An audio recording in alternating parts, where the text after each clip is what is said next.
Timothee should win this. We're just talking who did a better job acting in their roles. Timothee. It ain't even close. It's not even close for me. Now I respect what Michael B. Jordan did to distinguish himself playing these different characters and all the things he went through. I respect all that. Trust me, I respect all that. Timothee killed this. Timothee killed this. Killed it. Fucking killed it. Murdered this role. Oh, I'm a fan all over again. If I were a voting member and I'm comparing the two performances between Michael and Tim, I'm sorry. I give it to Timothee.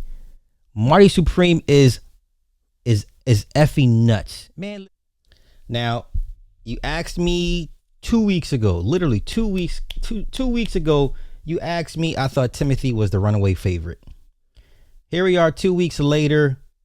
I think Michael B. Jordan has a very, very good chance of winning this thing. Wagner Moura is a dark horse. He's dangerous. Leo already has one. Okay. They're not going to give Leo another one. I just don't. Leo already has one. I think that, one battle as a movie will do well.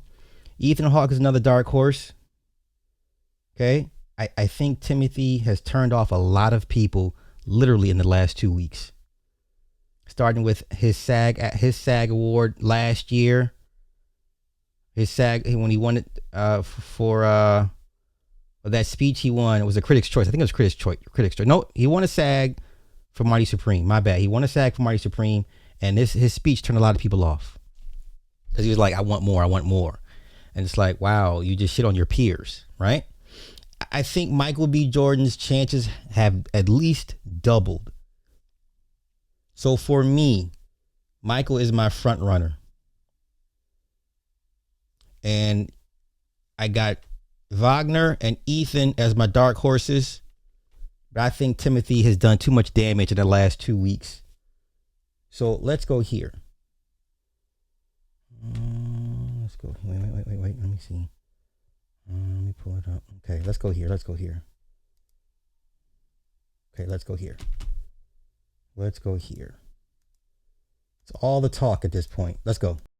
About Timothee Chalamet because he is making headlines today and not in a good way. People are really upset at him, feeling like he offended the ballet and opera community. Some fans are saying they miss the old Timmy and they do not like the new one. We're going to get into everything that Timothee has said and what people online are saying.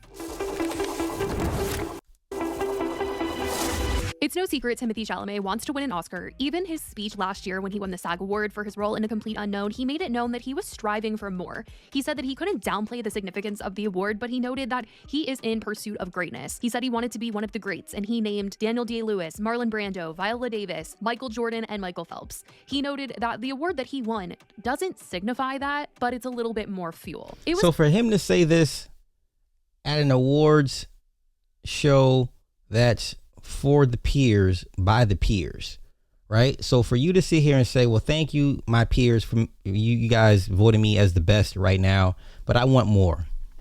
Like, how out of touch, or just how do you fail to read the room? I'd be offended if I was an actor that voted for him to win this award. I'd be pissed. Like, what do you mean you want more? We are your peers, sir. We are your peers. Now, the people that sit on these committees, the Oscar committees, not so much your peers. That's all pretty much Hollywood politics. But this was very, very, very, very bad. This is where the tide turned, right? Initially, and then he won them back, and then he flubbed up again. Because I watched half of his interview with Matthew McConaughey, and it was okay. And I was like, why? I just couldn't understand why. What was the point of that interview with Matthew McConaughey? Right? Okay, but let's continue. It's clear he wanted the Oscar, and some took this speech as a bit arrogant, while others thought that, well, he's just driven and he's making it clear that he wants to be an amazing actor and that, a SAG award isn't signifying that. Some just felt, he was saying that without saying it. Now, this year, he has been hungry for that Oscar. He has been hustling nonstop, promoting Marty Supreme, very much campaigning for it. Hey, you know who used to be hungry for an Oscar and still is, and pretty much damn near killed his career? Bradley Cooper. Bradley Cooper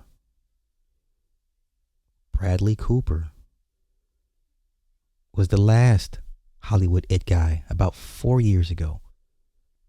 And he was Oscar hungry and told everybody he wants an Oscar. He was Oscar hungry, chose the roles that he thought the Academy would recognize for his works to give him an Oscar. How's that working out for Bradley Cooper? Bradley Cooper was everywhere.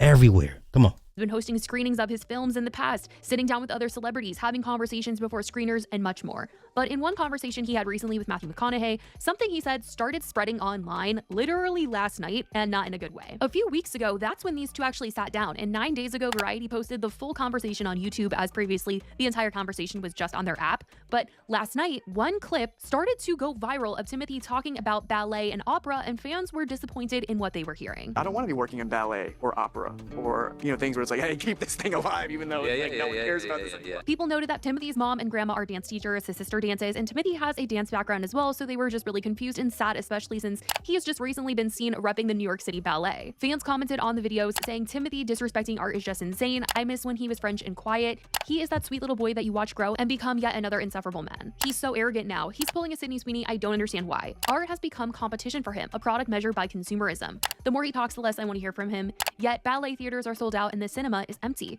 That's insane coming from a theater kid. People even put blame on Kylie, saying this is what happens when you date a Kardashian. Now, in the full interview, the point about the ballet and the opera was part of a larger point that he was trying to make about attention span, and they talked about how studios want to get straight to the action now. They want the action, they want the conflict, they want it up front right away in Act 1 of the movie. To hook. Okay, now to be fair, when you hear the entire quote in its proper context, then it's like, oh, okay, it wasn't bad, but the damage has already been done.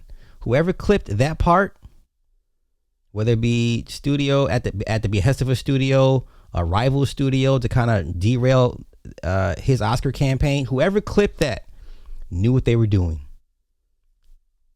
Viewers in quicker and get them to stay. But Timothee then mentions that he heard that there was a reverse happening too now, where people are desiring things that are more patient and pulls you in. He said Frankenstein, for example, wasn't fast-paced in his opinion, but there was a desire to watch it, and he felt like it takes a movie saying, hey, this is a serious film, for people to want to go and see a slower paced film. But he says he lands somewhere in the middle of feeling like we got to keep this genre alive, we got to keep movie theaters alive. And then there's this other part of him that is like, if people want to see something like Barbie and Oppenheimer, they're going to be loud and proud and they're going to go see it.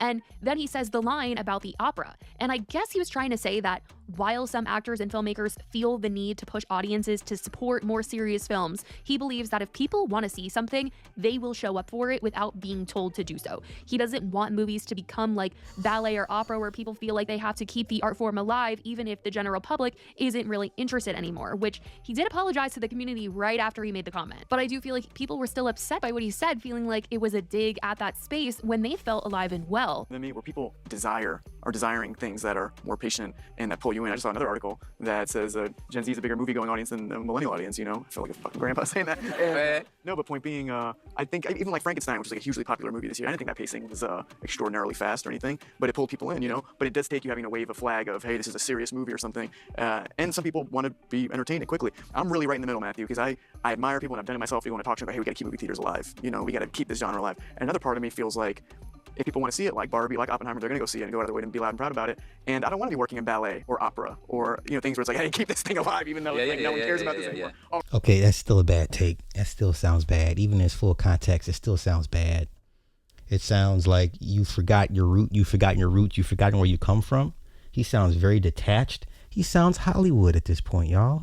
He's Hollywood now. He's Hollywood. It still sounds bad. All respect to the ballet and opera people out there. I just lost 14 cents in viewership, but I just took shots for no reason. That's not a shot. I hear what you're saying. Yeah.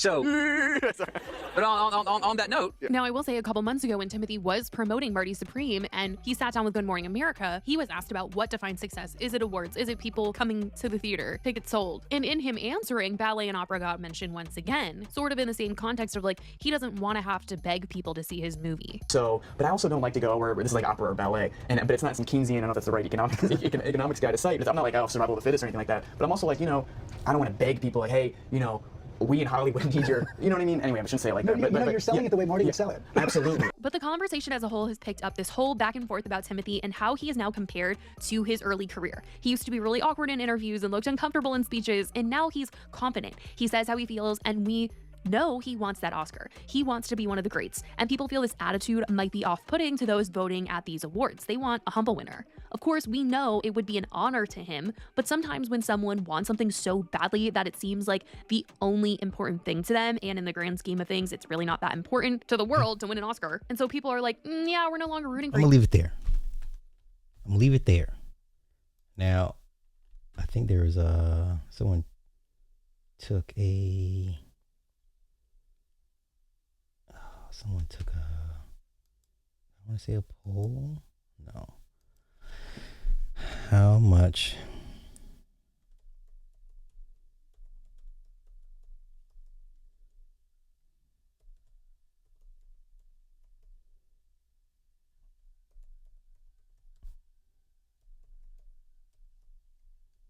Here we go.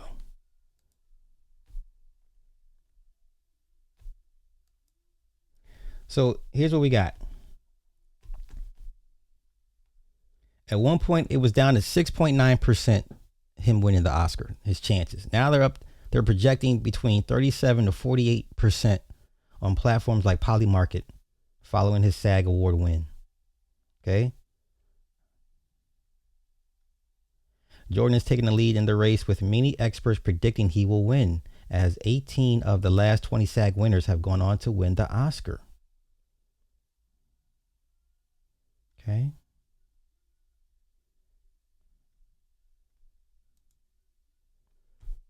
So as of right now,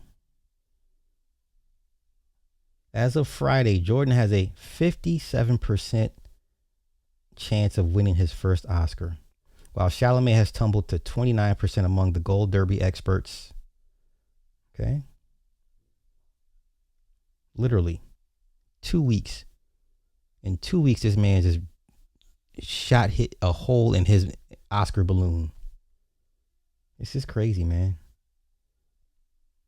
Over the past 4 days, Jordan surged 48 percentage points as Chalamet dropped 43 points. The timing of the SAG win is significant, coming in the midst of Oscar balloting and offering a powerful closing argument for Jordan before voting closed last night. Ooh, so that was last night. Ooh, it's closed, y'all. So the votes have already been cast. Okay. After falling short last year, Chalamet seemed like a sure bet for his first Academy win, entrance in the number one position on the Gold Derby, even before Marty Supreme premiered at the New York Film Festival last fall. Okay. Wins at the Critics' Choice and Golden Globes in January bolstered his case, but he might have peaked early. Over the last 2 weeks, Chalamet lost in a stunning upset at the BAFTA, and then faced a surprising actor award setback. Backlash to some off-putting early campaign choices and a damning report about Marty director Josh Safdie's alleged misbehavior on a previous film set. Okay. This is where we're at right now. I think Michael B. Jordan wins it. I think Michael B. Jordan wins this thing, man. Once again, Leo already has one. Wagner and Ethan are my dark horses. March 15th, y'all, is the big day. Okay. So the voting polls have been closed. Votes have already been casted. All I have to do at this point is just count them out. Okay. I think Michael might get this thing, man. I'm here for it. Now we do know there's the Oscar curse. Like it's a bittersweet thing for our black actors and actresses to win it, because the work kind of dries up. So hopefully Michael has enough work for the next couple of years if he does win this thing, right?